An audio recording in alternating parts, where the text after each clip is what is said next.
Hello friends, welcome to day trader Telugu and good evening. Sensex 185 points gain అయ్యి 39,086 దగ్గర close అయితే, Nifty 65 points gain అయ్యి 11,535 దగ్గర క్లోజ్ అవ్వడం జరిగింది. ఈ రోజు మార్కెట్లో ఉన్న ఇంపార్టెంట్ అప్డేట్స్తో పాటు హ్యాపీయెస్ట్ మైండ్ ఐపీఓ గురించి కూడా డిస్కస్ చేసుకుందాం ఫ్రెండ్స్. ఈ ఐపీఓ గురించి డీటెయిల్స్ మాట్లాడుతూ నేను అప్లై చేస్తున్నానో లేదో కూడా మీకు నేను ఎక్స్ప్లెయిన్ చేస్తాను. అండ్ ఈ ఐపీఓకి కరెంట్ మార్కెట్లో చాలా స్ట్రాంగ్ డిమాండ్ అయితే ఉంది. ప్రెసెంట్ 70% గ్రే మార్కెట్ ప్రీమియంతో అయితే రన్ అవుతుంది ఫ్రెండ్స్. బట్ వాటన్నిటికంటే ముందు గవర్నమెంట్ ఆఫ్ ఇండియా దగ్గర నుంచి మొబైల్ యాప్స్ రిలేటెడ్గా ఒక ఇంపార్టెంట్ అప్డేట్ అయితే రావడం జరిగింది. ఇది మొదటిసారి అయితే కాదు ఫ్రెండ్స్, ప్రీవియస్గా కూడా మనకి గవర్నమెంట్ ఆఫ్ ఇండియా చైనీస్ యాప్స్ని బ్యాన్ చేయడం జరిగింది. సో అప్పుడు కానీ ఇప్పుడు కానీ గవర్నమెంట్ ఆఫ్ ఇండియా ఇస్తున్న రీజన్ అయితే దేశ భద్రతను దృష్టిలో ఉంచుకొని ఏ యాప్స్ అయితే ఇక్కడ ఇండియన్ ఒక డేటాస్ కలెక్ట్ చేసి అన్యూజువల్గా యూజ్ చేస్తున్నాయని మాకు అనిపిస్తుందో ఆ యాప్స్ అన్నింటినీ కూడా మేము ప్రెసెంట్ బ్యాన్ చేస్తున్నామని గవర్నమెంట్ ఆఫ్ ఇండియా అయితే అప్డేట్ ఇవ్వడం జరిగింది. సో బ్యాన్ చేసిన యాప్స్ అయితే చాలా ఉన్నాయి ఫ్రెండ్స్, కాకపోతే వీటిల్లో ఒక ఇంపార్టెంట్ యాప్ అయితే పబ్జీ అనుకోవాలి. యూట్యూబ్లో కానివ్వండి అండ్ ఓవరాల్ గేమింగ్ కమ్యూనిటీలో కూడా ఈ పబ్జీకి చాలా ఎక్కువ వాల్యూ అయితే ఉంది. కాబట్టి ఇప్పుడు ఇలా పబ్జీ బ్యాన్ చేయడంతో డెఫినెట్లీ ఇంపాక్ట్ అనేది ఆన్లైన్ గేమింగ్ సెక్టార్ మీద అయితే కొంత స్ట్రాంగ్ గా ఉంటుంది. ప్రీవియస్ గాను government of India IT act 69A section నే యూస్ చేశారు. అండ్ అగైన్ ఇప్పుడు కూడా 69A సెక్షన్ నే యూస్ చేస్తూ యాప్స్ అన్నిటిని కూడా బ్యాన్ చేయడం అయితే జరిగింది. నెక్స్ట్ హ్యాపీయెస్ట్ మైండ్స్ ఐపీఓ గురించి మాట్లాడుకుందాం ఫ్రెండ్స్. ఈ ఐపీఓ రిలేటెడ్ గా ఉన్న డీటెయిల్స్ మాట్లాడుకునే ముందు కంపెనీ గురించి కొంత బ్రీఫ్ గా మాట్లాడుకునే ప్రయత్నం చేద్దాం. సో ఇఫ్ మీకు ఈ కంపెనీ డీటెయిల్స్ అన్ని చెప్పిన తర్వాత నేను ఐపీఓని అప్లై చేస్తున్నానా లేదో కూడా మీకు ఎక్స్ప్లెయిన్ చేస్తాను. సో ఇదంతా విన్న తర్వాత ఈ కంపెనీ గురించి ఇంకా డీటెయిల్గా తెలుసుకోవాలనుకుంటే తప్పకుండా నాకు కామెంట్ సెక్షన్లో మెన్షన్ చేయండి.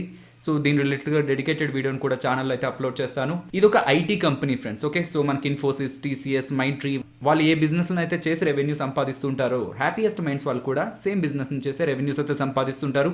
సో వీళ్ళకి సంబంధించి 3 ఇంపార్టెంట్ సెగ్మెంట్స్ ఉన్నాయి. ఫస్ట్ ఇది డిజిటల్ బిజినెస్ యూనిట్, సెకండ్ ఇది product engineering and third the infrastructure and security services అనమాట. సో ఈ 3 సెగ్మెంట్స్ నుంచి వీళ్ళు రెవెన్యూస్ని అయితే సంపాదిస్తుంటారు. కాకపోతే వీళ్ళ మెయిన్ రెవెన్యూ సోర్స్ అంతా కూడా డిజిటల్ సర్వీసెస్ ద్వారానే వస్తుంది ఫ్రెండ్స్. ఈ కంపెనీ రిలేటెడ్గా ఇంకొక ఇంపార్టెంట్ పాయింట్ మనం గుర్తుంచుకోవాల్సింది, ఈ కంపెనీ యొక్క ప్రమోటర్ అశోక్ సూతా గారు అనమాట. ఆల్రెడీ మనకి స్టాక్ మార్కెట్లో లిస్ట్ అయిన మైంట్రీ ఒక కో ఫౌండర్ కూడా తనే, అశోక్ సూతా గారే. సో మైంట్రీ ఒక ఐపీఓ మనకి 2007లో స్టాక్ మార్కెట్లో లిస్ట్ అయింది. అండ్ ఆ పాయింట్ ఆఫ్ టైమ్ లోనే మైంట్రీ ఐపీఓ 103 టైమ్స్ అయితే సబ్స్క్రైబ్ అవ్వడం జరిగింది. అండ్ ఈవెన్ ఇప్పుడు కూడా హ్యాపీయెస్ట్ మైండ్స్ ఐపీఓకి అయితే మార్కెట్లో అయితే కొంత స్ట్రాంగ్ డిమాండే ఉంది friends. Grey market premium 115 to 120 మధ్యలో అయితే రన్ అవుతుంది. పర్సంటేజ్ ఆఫ్ గెయిన్లో మాట్లాడుకోవాలంటే 70% గ్రే మార్కెట్ ప్రీమియంతో అయితే రన్ అవుతుంది అనమాట. అంటే వీళ్ళు అనౌన్స్ చేస్తున్న ప్రైస్ కంటే కూడా 70% ఎక్కువ పెట్టి కొనడానికి రెడీగా ఉన్నామని చెప్పి ఇన్వెస్టర్స్ అయితే బయట అయితే ఈ షేర్స్ అయితే ట్రేడ్ చేస్తున్నారు. కాకపోతే ఈ గ్రే మార్కెట్ ప్రీమియం అయితే మనం స్టాండర్డ్గా చూడడానికి అయితే లేదు, డే టు డే చేంజ్ అవుతూ ఉంటుంది. అండ్ మార్కెట్తో పాటు కూడా గ్రే మార్కెట్ ప్రీమియం మారుతూ ఉంటుంది. కాబట్టి ఇది మనం టైం టు టైం గమనిస్తూ ఉండాల్సి ఉంటుంది ఫ్రెండ్స్. ఓకే, ఐపీఓ డీటెయిల్స్లోకి వెళ్తే ఈ ఐపీఓ ద్వారా వీళ్ళు ఏ షేర్స్ అయితే ఇష్యూ చేస్తున్నారో ఆ షేర్స్ ఒక ఫేస్ వాల్యూ 2 అండ్ ఏ ప్రైస్లో వీళ్ళు ఐపీఓని తీసుకొస్తున్నారని మీరు గమనిస్తే 165 to 166 అనమాట. లోయర్ రేంజ్ అయితే 165, అప్పర్ రేంజ్ అయితే 166. బట్ మనందరికీ తెలుసు ఐపీఓ మనకి రావాలంటే ఖచ్చితంగా మనం అప్పర్ ప్రైస్ పెట్టి అప్లై చేయాల్సి ఉంటుంది. కాబట్టి మనం 166గా ఈ ఐపీఓ వస్తుంది అనుకోవాల్సి ఉంటుంది. Next lot size 90 shares friends. IPO ఇప్పుడు కూడా లాట్స్లో అప్లై చేసుకోవాల్సి వస్తుంది అనమాట. సో ఒక లాట్కి కంపెనీ ఎన్ని షేర్స్ అయితే డిసైడ్ చేస్తుందో ఖచ్చితంగా మనం అన్ని షేర్లకు సంబంధించిన డబ్బులు పెట్టే ఐపీఓని అప్లై చేయాలి. Each lot equal to 90 shares అంటున్నారు. కాబట్టి మినిమం 90 షేర్స్ అప్లై చేయగలిగితేనే మనం ఈ ఐపీఓలో పార్టిసిపేట్ చేయొచ్చు. ఈ ఐపీఓ ఓపెనింగ్ అయితే September 7th, ఈ ఐపీఓ క్లోజింగ్ అయితే September 9th. ఒకవేళ మీకు ఐపీఓ అలాట్ అయితే మీ దగ్గర నుంచి అమౌంట్ కట్ అయ్యేది. ఒకవేళ మీకు ఈ ఐపీఓ అలాట్ కాకపోతే మీరు ఏ మనీ అయితే పెట్టి ఐపీఓ అప్లై చేస్తుంటారో ఆ మనీ రీఫండ్ ఇనిషియేట్ అయ్యేది. సో స్టార్ట్ అయ్యేది అయితే September 15th. ఫైనల్ గా ఈ ఐపీఓ స్టాక్ మార్కెట్ లో లిస్ట్ అయ్యేది September 17th అనమాట. అంటే ఆ పాయింట్ ఆఫ్ టైంలో హ్యాపీయెస్ట్ మైండ్స్ షేర్స్ అయితే మనకి ఎన్ఎస్సి బిఎస్సిలో అయితే ట్రేడ్ అవ్వడం స్టార్ట్ అవుతాయి. ఇక్కడ ఇంట్రెస్టింగ్ డేటా మాట్లాడుకునే ప్రయత్నం చేయాలి ఫ్రెండ్స్. ఈ ఐపీఓ ఒక సైజ్ మీరు గమనిస్తే ఆల్మోస్ట్ 700 crores దగ్గరగా అనమాట. బట్ వీళ్ళు రీటైల్ ఇన్వెస్టర్స్ కి అలాట్ చేసిన పర్సంటేజ్ అయితే 10% మాత్రమే. అంటే ఆల్మోస్ట్ 70 crores కి సంబంధించి ఐపీఓని మాత్రమే మనం అప్లై చేయగలం అనమాట. సో చాలా తక్కువ పోర్షనే అలాట్ చేశారు. కాబట్టి మోస్ట్లీ రీటైల్ కేటగిరీలో అయితే ఓవర్ సబ్స్క్రైబ్ అయితే అవ్వడానికి పాసిబిలిటీ అయితే ఉంది. ఇప్పుడు మెయిన్ పాయింట్కి వద్దాం ఫ్రెండ్స్. ప్రెసెంట్ 166 రూపీస్లో అయితే వీళ్ళు మార్కెట్లోకి వస్తున్నారు కదా.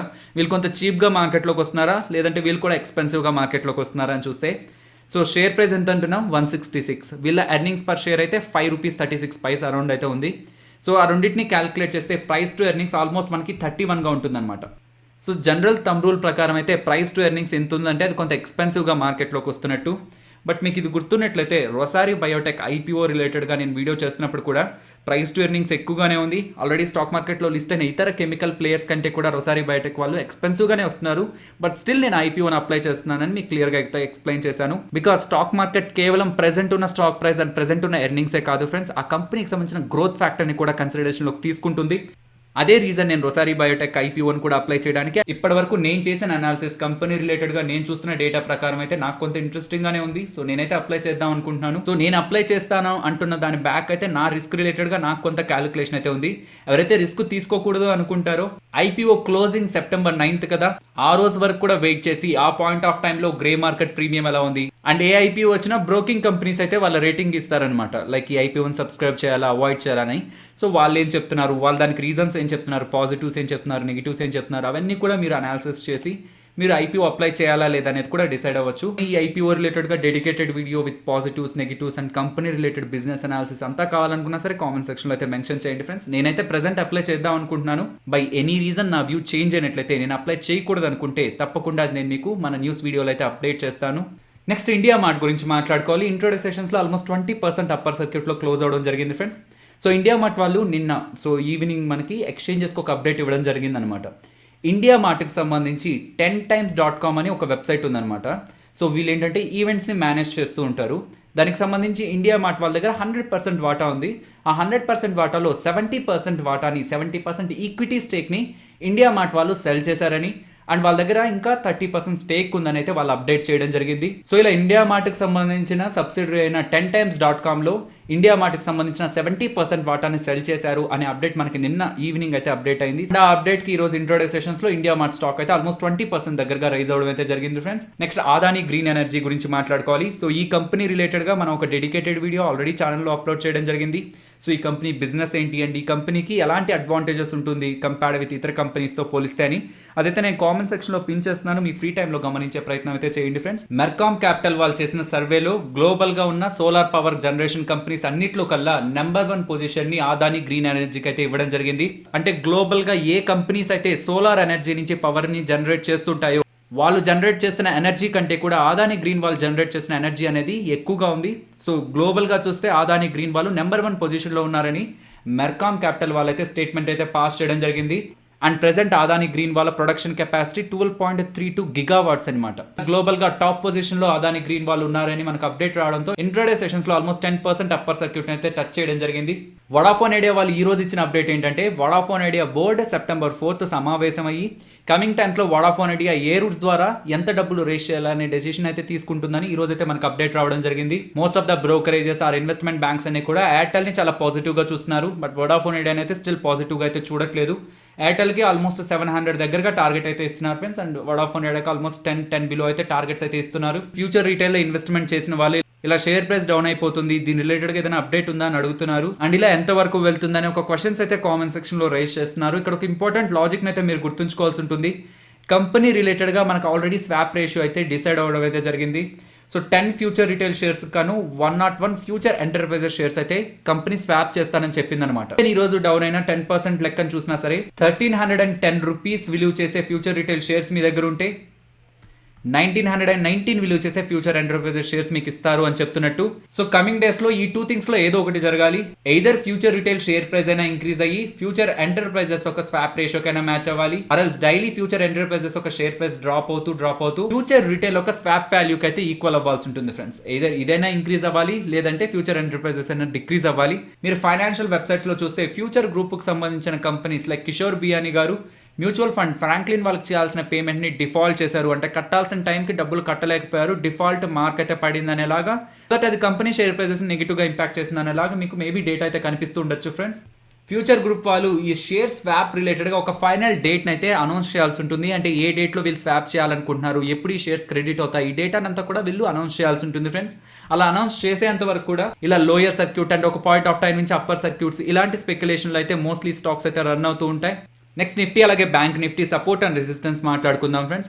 సో మీకు గుర్తుంటే ఫ్యూ డేస్ బ్యాక్ ఎప్పుడైతే మార్కెట్ చాలా డ్రాస్టిక్గా డౌన్ అయిందో ఆ పాయింట్ ఆఫ్ టైంలో మనం ఏమనుకున్నాం, ఎప్పుడైతే మార్కెట్ చాలా సివియర్గా ఫాలో అవుతుందో ఇఫ్ అలా ఫాలో అయిన దాంట్లో స్ట్రెంత్ ఉంటే నెక్స్ట్ కమింగ్ ట్రేడింగ్ సెషన్లో కూడా మార్కెట్ కొంత వీక్నెస్లో ఉంటుంది, లేదా అలా ఫాలో అయిన దాంట్లో స్ట్రెంత్ లేకపోతే మార్కెట్ మళ్ళీ రికవర్ అయ్యే ప్రయత్నం చేస్తుంది అనుకున్నాం కదా. కాబట్టి మీరు గమనిస్తే ప్రీవియస్ టైమ్స్ నేను మీకు సపోర్ట్ అండ్ రెసిస్టెన్స్ కొంత దగ్గరగా ఇస్తూ వచ్చేవాడిని, కాకపోతే లాస్ట్ టైం అండ్ ఇప్పుడు కూడా నేను మీకు సపోర్ట్ అండ్ రెసిస్టెన్స్ కొంత దూరంగా అయితే ఇస్తున్నాను ఫ్రెండ్స్. బికాస్ మార్కెట్ లో కొంత వోలటాలిటీ ఎక్కువగా ఉంటుందో స్ట్రాంగ్ లెవెల్స్ ని మాత్రమే మార్కెట్ రెస్పెక్ట్ చేస్తుంది. ఇన్ బిట్వీన్ ఉన్న వీక్ లెవెల్స్ ని అంటే లోయర్ టైం ఫ్రేమ్స్ లో ఉన్న సపోర్ట్ అండ్ రెసిస్టెన్స్ ని అయితే మార్కెట్ రెస్పెక్ట్ చేసే ప్రాబబిలిటీ చాలా తక్కువగా ఉంటుంది. కాబట్టి కొంత దూరంగా ఏవైతే నాకు ఇంపార్టెంట్ లెవెల్స్ అనుకున్నానో నేను వాటిని మాత్రమే ఇప్పుడు కూడా మీకు నేను ప్రెజెంట్ చేస్తున్నాను. నిఫ్టీ సపోర్ట్ ఇమీడియట్ గా 11,380 and resistance 11,620 and bank Nifty support immediate గా 23,280 and resistance 24,240. Next Nifty option chain మాట్లాడుకునే ప్రయత్నం చేద్దాం. ఇప్పుడు మీరు చూస్తున్నది September monthly expiry contract data. Present ఉన్న లెవెల్స్ నుంచి మార్కెట్ డౌన్ సైడ్ కి వెళ్తుంది అనుకుంటే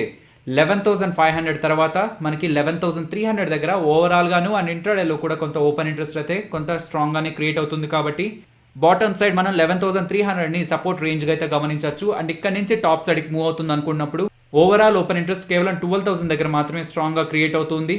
సో టాప్ సైడ్ మీకు 12,000 అనేది ఒక స్ట్రాంగ్ రెసిస్టెన్స్ అవుతుంది ఫ్రెండ్స్. కాకపోతే ఇంకా దగ్గరగా చూడాలనుకుంటే 11,800ని, బికాస్ ఇతర వీక్ ఎక్స్పైరీ కాంట్రాక్ట్ డేటాస్లో మీకు 11,800 దగ్గర కూడా స్ట్రాంగ్ డేటా బిల్డ్ అవుతుంది. కాబట్టి బాటమ్ సైడ్ సపోర్ట్ రేంజ్ గా 11,300 and top side resistance range గా 11,800. ఫైనలీ ఇది ఫ్రెండ్స్ మన వీడియో నచ్చిందా?